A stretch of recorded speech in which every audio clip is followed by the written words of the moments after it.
At least 30 persons have been killed following an attack by gunmen on Goronyo Market in Goronyo local government area of Sokoto State. The gunmen were said to have attacked the market between Sunday evening and Monday morning. Sokoto State Governor Aminu Tamba confirmed the incident during a meeting with Chief of Army Staff Farouk Yahaya. He's calling for synergy among various security agencies as part of efforts to ensure the safety of residents in the state.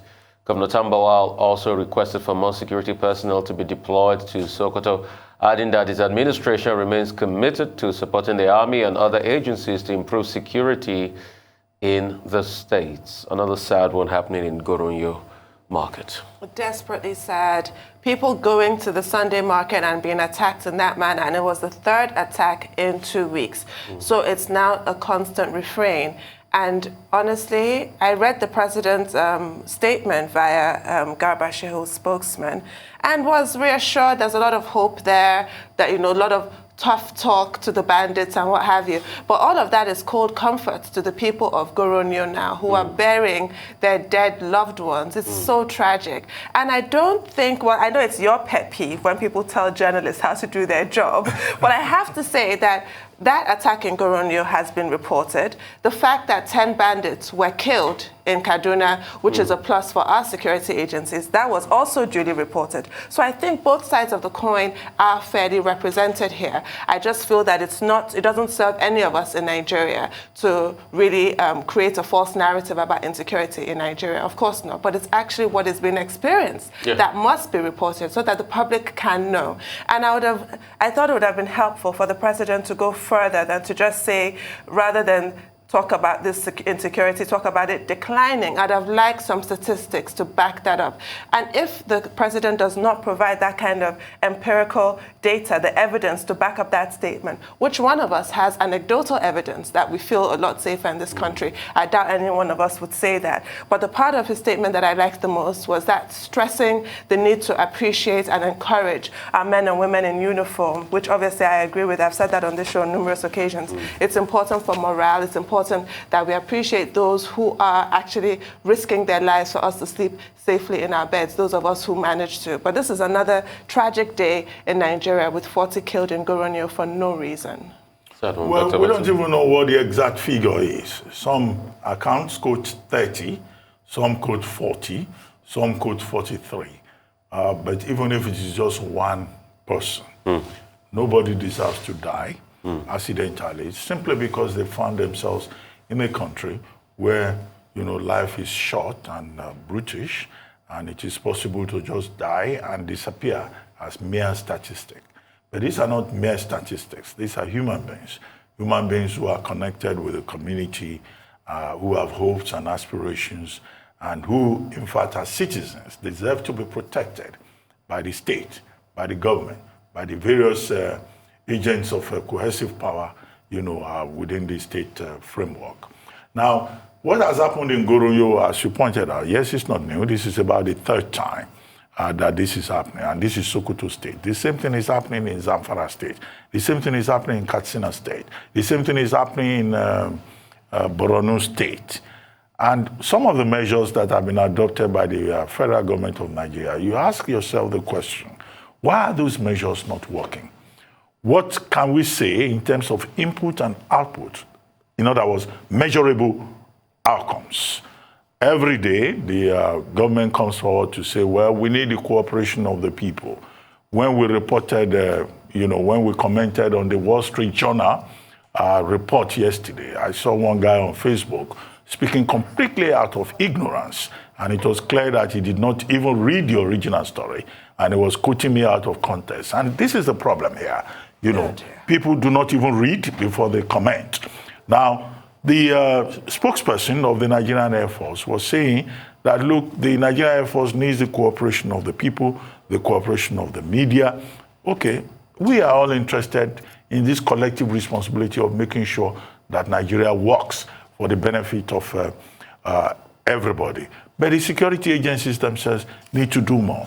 The Air Force told us that whatever was published by the Wall Street Journal was pure fiction, and that it was fake news, and that, the security agencies are on top of the situation. Yesterday, Garba Shehu reporting what the president has said, was also asking for cooperation and the need to encourage the security agencies. And in the midst of all of that, you have the killings of persons in Goronyo. You have reported killings in Zamfara. You have reported killings in Borno State. I don't think this is rocket science. If there's security in the country, all of us will see it. I don't think that all Nigerians are so blind and deaf and dumb that they cannot appreciate their own circumstances, or that they will disbelieve the evidence of their own eyes. So we commiserate with the families that have lost persons in Goronyo, but when would the next attack happen? Should the next attack happen? Should people not be able to go to the market, to earn a living? Because these are ordinary people who are even dependent on the state, who are dependent on government. And now you have the government of Sokoto State, Aminu Tambuwa, lamenting. He's saying that he looks forward to better security in his state. And yet, he, as every other governor, has this fanciful title of being the chief security officer of the state. But there's nothing he can do about it, right? He's asking for better cooperation, synergy, collaboration, cooperation among the various security agencies that are responsible for the security of lives and property and the territorial integrity of Nigeria. So these are the things we should focus on. However, I understand the point about government. Part of the duty of government is to give people hope. Yes. When I was in government, my boss told me, look, as a politician, as a leader, you must always give the people hope. Your job is not to deepen the people's anxiety or angst. So when politicians or political leaders come forward and they say, we are doing our best, don't talk about rising insecurity, talk about declining insecurity, they are fitting into a mode, which is always give the people hope. But hope must be concrete. Yeah. Hope must not be situated within the vortex of empty rhetoric.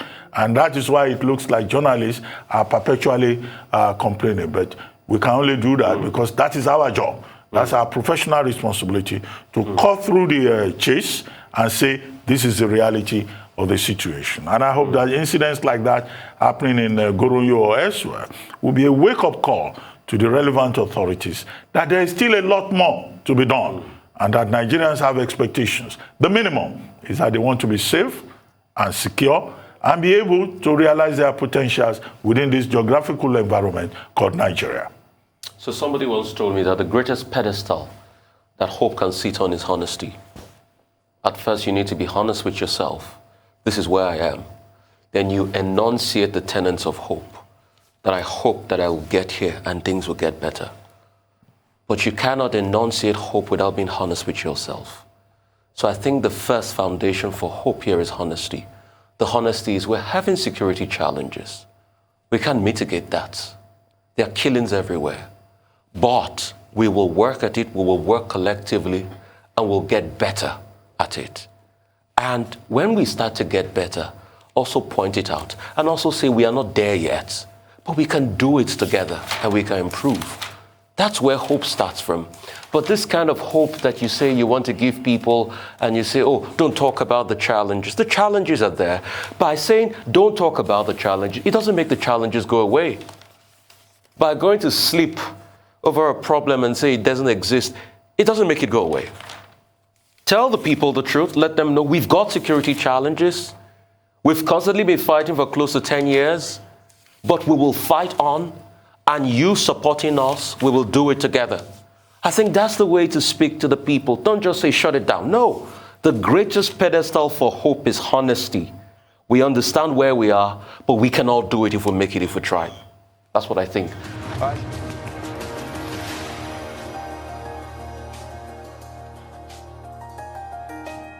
Welcome back to the morning show here on Arise News. Joining us now from London with Global Business Update is Michael Wilson. Good morning, Mr. Wilson. Good morning. Equities rallied really after a strong performance on Wall Street last night. Some of the Fed taper pressures actually moved off people's thinking. I think it's only temporary. They're trading on sentiment. They've been trading all morning, particularly in Asia on this. It's quite positive. Why not rejoice in the positivity of things for a moment? Because it won't last. Asia Pacific markets regionally rising. Nikkei's up about 0.7. The Kospi in South Korea is up about 0.5, and the Shanghai Composite about up 0.75%. The Hang Seng, though, up as after Alibaba's cloud computing chip announcements. I'm going to give you the detail of that. They're launching a new server chip to boost its cloud business to rival Amazon and also Microsoft.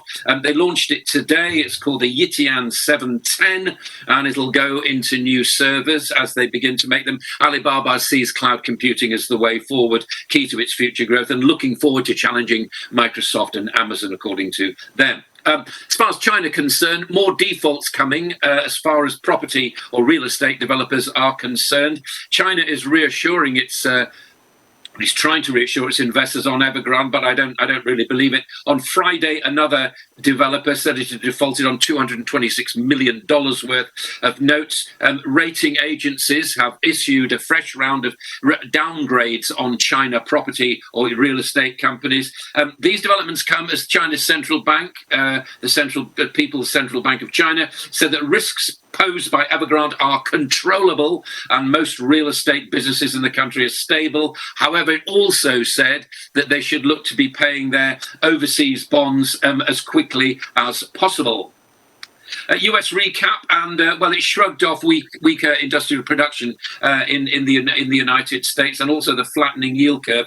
But the flattening yield curve is actually happening. I'm sorry to get technical about this, but it's actually quite important. It's happening at the shorter end of where bonds are. Now that would be a sort of suggestion that while inflation may be rising in the short term, long term, people think, or at least the markets think, that it may not be sustainable. But we're going to get Q3 earnings today. That'll give some idea of where the economy has been. Apple shares are up as it's unveiled its own new chips for its new MacBook Pro laptop.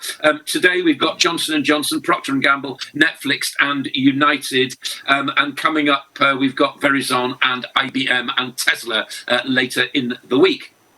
So just for the record, Wall Street closed more or less in the green last night. The first Bitcoin futures ETF is to make its debut today on the New York Stock Exchange. It's a Bitcoin-linked exchange fund. What that actually does is you don't invest directly in Bitcoin, but what you do is you take a view on the way the actual index is going, and you invest in the index. That's what an ETF is.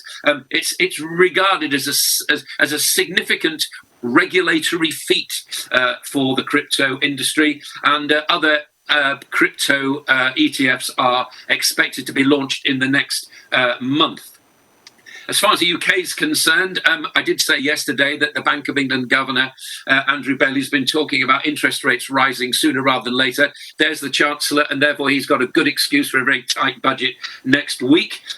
Just a question of the pie's there, as the Prime Minister puts it. It's a question of how you cut it up. So that's the job of the Chancellor. The UK government has intervened in the US bid for Meggitt, the security company, formal investigation into the £6.3 billion proposed takeover by Parker Hannifin. Meggitt's considered by the government to be a critical supplier, as it puts it, so they're going to investigate that. UK firms, if they wish to take advantage of government funds, will have to disclose climate impact. New rules being brought forward by the Treasury will no doubt get more details of that in next week's budget, and also the spending review. And the way that things are going, online lenders are doing quite well. Here's another one, ZOPA, Z-O-P-A, valued at $1 billion. It's had a SoftBank-led funding round. It's already raised $300 million. It may well float in London. It's now valued at $1 billion. After this cash injection. And two, just quickly on commodities, coal once again, rising coal prices has lifted oil again. It's more or less unchanged, a grinding higher, got to about $86 a barrel as far as Brent crude's concerned, but it fell back in Asian trading to about $84 a barrel, but it's still pushing quite high. And the gold rises in Asia as it normally does when the dollar's quite weak, because people buy gold with dollars. Gold continues to trade inversely as far as the nuances of the dollar are concerned. Doesn't say a great deal about the economic situation right now. Take it or leave it, basically, but it's worth a mention. That's the global view. All right, Michael, there's so little time, but probably maybe we'll talk about this tomorrow. Two things I'd like to talk about will be the fact that traders now are betting that there might be a rise in interest rates soon, as early as next month in the UK. And secondly, the effect of an interest rate rise on government spending. I hear the number is about 25 billion.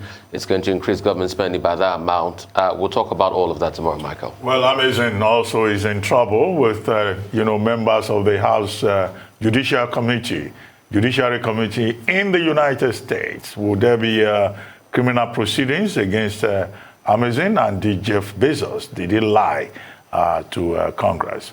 But in any case, no time. We don't have time. We'd just like to thank you very much for joining us.